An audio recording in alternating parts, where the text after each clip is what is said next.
नमस्कार welcome to my Odisha Prashant education channel. मु आपण मानकु स्वागत करुच्ची चैनल को। आपण माने इस चैनल को लाइक एंड शेयर सब्सक्राइब करंतु। आपण माने जानिचंती आगामी दिन में स्वाधीनता दिवस हेबाकु जाउची। से उद्देश्य रे आम देशर वीर संग्रामी विप्लवी वीर योद्धा मानक पाई आमर ए समस्त वीडियो जो माने झास देई विप्लव क्षेत्र रे आंदोलन क्षेत्र रे भारत को स्वाधीनता आनी परिचंती से भली संग्रामी को उद्देश्य रे ई वीडियो। आज आमे नेता सुभाष चंद्र बोस विषय कहवा। जो सुभाष चंद्र बोस को रणहुंकार रे समग्र ब्रिटिश सरकार मूलदुआ चहली जाइथिला। से माने भयभीत हो जाइथिले। आज आमे सही महापुरुष नेताजी सुभाष चंद्र बोस विषय कहवा। देश और जाति पई जो जातीय वीरगण निज जीवन को उत्सर्ग करथिले से मानक मध्य सुभाष चंद्र बोस थिले अन्यतम। 1897 मसीहा जनवरी 23 तारिख दिन से कटक सहर उड़िया बजार जन्मग्रहण करथिले। देखंतु तो 1897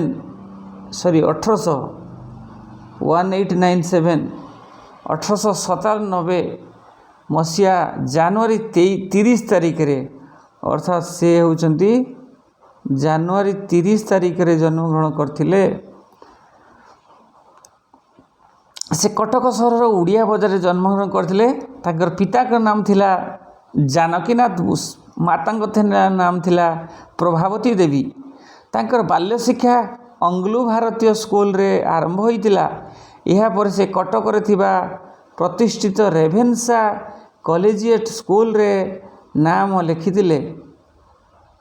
पिलादिनर केतेक घटना तांकर निर्भीकता और सत्य प्रति अनुराग अन्यायर प्रतिवाद करने आज गुणर परिचय मिलता। से समय विद्यालय कलागोरा भेदभाव थिला। अण इंग्रेजी पिला मानंकु इंग्रेज पिला माने अति दयनीय भाव लांछित करुथिले।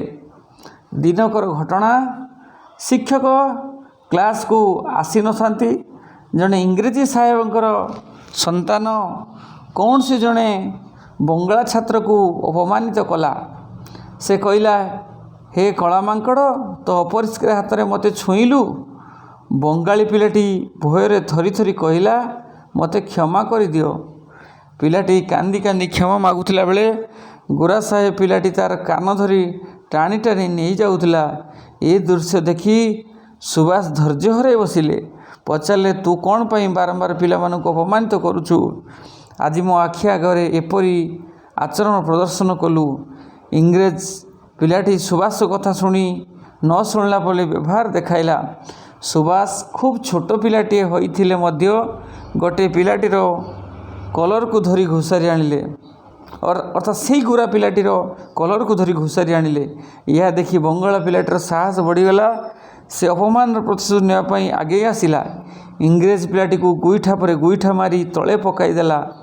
तापर सुभाष बंगाली पिलाटी कहला, आज एतिकी थाउ, आउ जदि केबे से खराब व्यवहार करे मते कहिबु। एथिरु बालक सुभाषर निर्भीकतार परिचय मिले। सेतेबेले सुभाष को मात्र 12 वर्ष। से इंग्रेजी भाषार विद्यालय को धोती कुर्ता पिंधि जाउथिले। अर्थात से जो इंग्रेजी भाषार जो विद्यालय पढ़ुले सेटिकी से धोती कुर्ता पिंधि जाउथिले। थरे पिता जानकीनाथ पचारिबारु, तू काहेकि साहेब पोशाक न पिंधि पोशाक पिंधुचु? सुभाष उत्तर देते, निज अंचल संस्कृति पोशाक बहन करिछि। मो अत्याचारी इंग्रेज शासन मानकु अनुकरण करने को चाहे नहीं। एथिरु सुभाष पिलादिनर जातीयता मनोभाव परिचय मिले। रेभेन्सा कॉलेजिएट स्कूल रे अध्ययन करुला बेले थरे कटक सहर रे हईजा रोग व्यापिला। सुभाष साथी मानक धरी प्रति गलिकंदी बुली लोक मानक डाक्तर सहायतार औषध और पथी जोगाई देले। हईजा एक संक्रामक रोग, यह ठाकुराणी नुहे बोली लोक मानक बुझाई देले। पीवा पानी खाद्य खाइबा बेले सावधान रहिले। ହଇଜା ରୋଗ ସହଜରେ ଆକ୍ରମଣ କରିପାରିବ ନାହିଁ ବୋଲି ଲୋକଙ୍କୁ ବୁଝାଇଲେ। ଏହି ବାର୍ତ୍ତା ଚାରିଆଡ଼େ ଖେଳିଗଲା। ପ୍ରଧାନ ଶିକ୍ଷକ ବିଦ୍ୟାଳୟରେ ଏକ ସଭା ଆୟୋଜନ କରି ସୁଭାଷଙ୍କର ଏହି ସେବା ମନୋବୃତ୍ତି ପାଇଁ ଉଚ୍ଚ ପ୍ରଶଂସା କଲେ।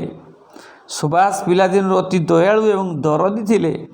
ବିଦ୍ୟାଳୟକୁ ଯିବା ରାସ୍ତାରେ ସବୁଦିନ ଜଣେ ଭିକାରିଣୀକୁ ଦେଖୁଥିଲେ।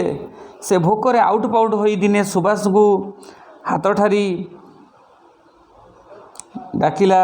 ସୁଭାଷ ନିଜ ଜଳଖିଆ ବାକ୍ସରୁ ଜଳଖିଆ କାଢ଼ି ଭିକାରିଣୀଟିକୁ ଖାଇବାକୁ ଦେଲେ।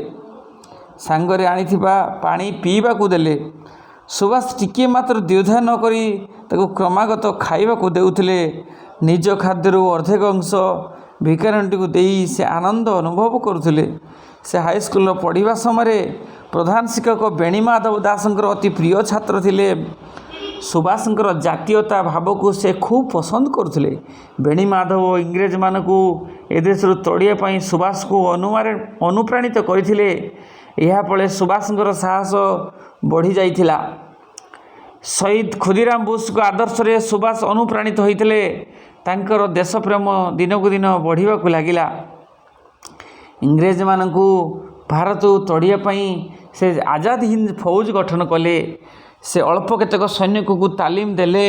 ତାଙ୍କର ଧ୍ୱନି ଦିଲ୍ଲୀ ଚଲୋ ଚତୁର୍ଯୁଗରେ ନିନାଦିତ ହେଲା। ଇଂରେଜ ଶାସନର ହୃଦକମ୍ପ ହେଲା। ସେ ସୁଭାଷକୁ ଧରିବା ପାଇଁ ନାନା ଉପାୟ ଚିନ୍ତା କଲେ। ସୁଭାଷ ଛଦ୍ମବେଶରେ ଜାପାନକୁ ଚାଲି ଯାଇଥିଲେ। ସେଠାରେ ଆଜାଦ ହିନ୍ଦ ଫୌଜକୁ ଅଧିକ ସୁଦୃଢ଼ କରିଥିଲେ। ଜୀବନର ଶେଷ ସମୟ ଯାଏଁ ଇଂରେଜମାନଙ୍କ ବିରୁଦ୍ଧରେ ଲଢ଼ିଥିଲେ। ଶୁଣାଯାଏ 18 ଅଗଷ୍ଟ 1945 ମସିହାରେ ଏହି ବିମାନ ଦୁର୍ଘଟଣାରେ ପ୍ରାଣ ହରାଇଥିଲେ। ତ ଦେଖନ୍ତୁ ସୁଭାଷ ଚନ୍ଦ୍ର ବୋଷଙ୍କର ଇଏ ଥିଲା ଜୀବନ କାହାଣୀ। ବହୁତ ସାହସୀ ଥିଲେ, ଅଦମ୍ୟ ସାହସ ଥିଲା। ସେ ଯାଇ ହିଟଲରଙ୍କୁ ଭେଟିଥିଲେ। କେହି ଜଣେ ବ୍ୟକ୍ତି ବି ଯାଇ ହିଟଲରଙ୍କୁ ଭେଟିବାକୁ ସାହସ କରୁନଥିଲେ। ହିଟଲର ଏଭଳି ବ୍ୟକ୍ତି ଥିଲେ, ପୃଥିବୀର ମାନଚିତ୍ରକୁ ନିଜ ଆୟତରେ ରଖି ନିଜେ ହାତରେ ଚାପି ଧରି କହୁଥିଲେ ସମଗ୍ର ପୃଥିବୀ ମୋର। କେହି ବି ଜଣେ ତାଙ୍କୁ ସାହସ କରି ଭେଟିବାକୁ ଯାଉନଥିଲେ। କିନ୍ତୁ ପ୍ରଥମ ବ୍ୟକ୍ତି ନେତାଜୀ ସୁଭାଷ ଚନ୍ଦ୍ର ବୋଷ ସାହସ କରି ଇଂରେଜ ହିଟଲରକୁ ଭେଟିଥିଲେ। ସେଥିପାଇଁ ହିଟଲର ତାଙ୍କୁ ଦ୍ୱିତୀୟ ହିଟଲରର ଆଖ୍ୟା ଦିଆଯାଇଥିଲେ। ଦିଲ୍ଲୀ ଚଲୋ ଆହ୍ୱାନ ଏବଂ ଯେଉଁ ଆଜାଦ ହିନ୍ଦ ଫୌଜ ଗଠନ କରିଥିଲେ, ସେଥିପାଇଁ ଇଂରେଜମାନେ ତାଙ୍କୁ ବେଶୀ ଡରୁଥିଲେ। ଯେଉଁ ନେତାଜୀ ସୁଭାଷ ଚନ୍ଦ୍ର ବୋଷ କହୁଥିଲେ ମୋତେ ରକ୍ତ ଦିଅ ମୁଁ ସ୍ୱାଧୀନତା ଦେବି, ସେହିଭଳି ଜନନାୟକ ଆଜି ଭାରତ ବର୍ଷରେ ବିରଳ। ଯେଉଁ ନେତାଜୀଙ୍କର ଆହ୍ୱାନରେ ହଜାର ହଜାର ଯୁବକ ଛାତ୍ରଛାତ୍ରୀ ସ୍କୁଲ କଲେଜ ପରିତ୍ୟାଗ କରି ଆଜାଦ ହିନ୍ଦ ଫୌଜରେ ଭାଗ ନେଇଥିଲେ।